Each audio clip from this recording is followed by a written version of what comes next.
The Mesilat Yesharim starts his book with an introduction. I would like to skip over the introduction for the moment and get right to Perek Alef, first chapter. And perhaps when we get to the end of the first chapter, we'll come back to the introduction. Chapter 1, Perek Alef, starts off with a heading, B'be'or klal chovat ha'adam ba'olamo. And that is man's understanding of what his life's mission is. But he uses in the heading, your life's mission ba'olamo, in his world. Meaning, not only, or more than not only, but most importantly, for us to understand is, our job is not just to find our life's mission, but we need to understand our life's mission in each and every one of our individuals' world. You need to understand, to find your life's mission, you need to know that you live in your own world. Ba'olam atzmo, you're in your own world. Every person is in his own world. And the Mesilat Yesharim is starting his book laying that idea. For you to find your life's mission, you have to understand you're in your world, your own world. To bring out this point, there's a beautiful midrash at the end of the book of Shemot, which we just finished reading.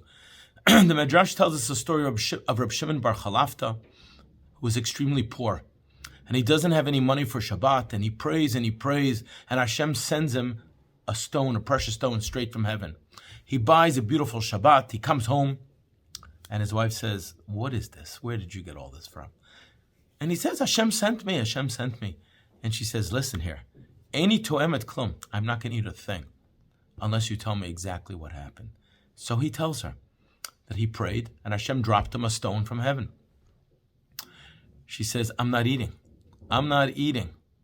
Let's go to your Rabbi.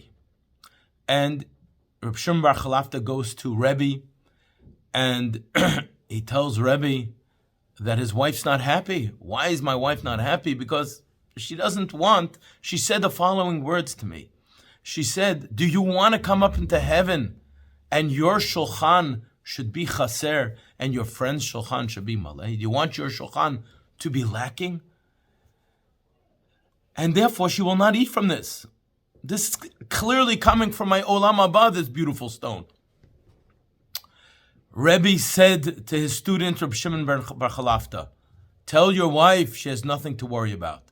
When we come up to heaven, if I see your table is lacking, I'll give you from my table. Don't worry.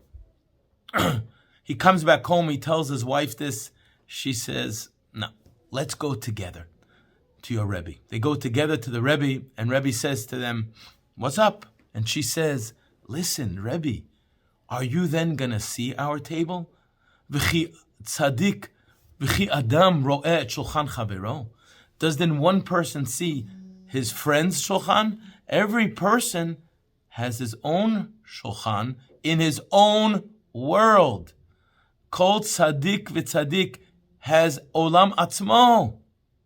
As it says in the pasuk in Kohelet, ki holech el olamo, we are going to our own worlds in the next world. So how is he going to replenish? And with that, she won the argument. And after Shabbat, she said, you must pray that they take it all back. And that happened. He prayed, and a hand came down from heaven and took it back. Okay, the message here is clearly that a person has his own olam. And that's in the next world. This concept is really mimicked down here as well.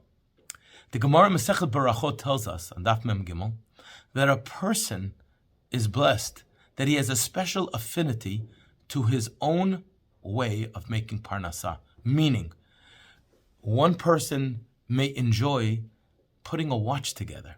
Someone else may find that extremely boring, extremely tedious, and he may enjoy fixing washing machines. And somebody else may enjoy studying precious stones, and someone else may enjoy healing people. Every person finds pleasure in his life, in his way of earning a living. tremendous kindness of Hashem.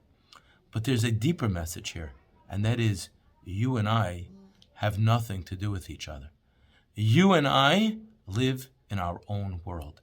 Your mission and my mission have nothing to do. We all are here to live in our own world and to start the book of Mesilat Yesharim, which is to find your life's mission. You need to know that you're in your own world, both in the next world and in this world. Every person is an olam maleh unto himself. Every person is living be'olamo. That's the start of the book, Mesilat Yesharim.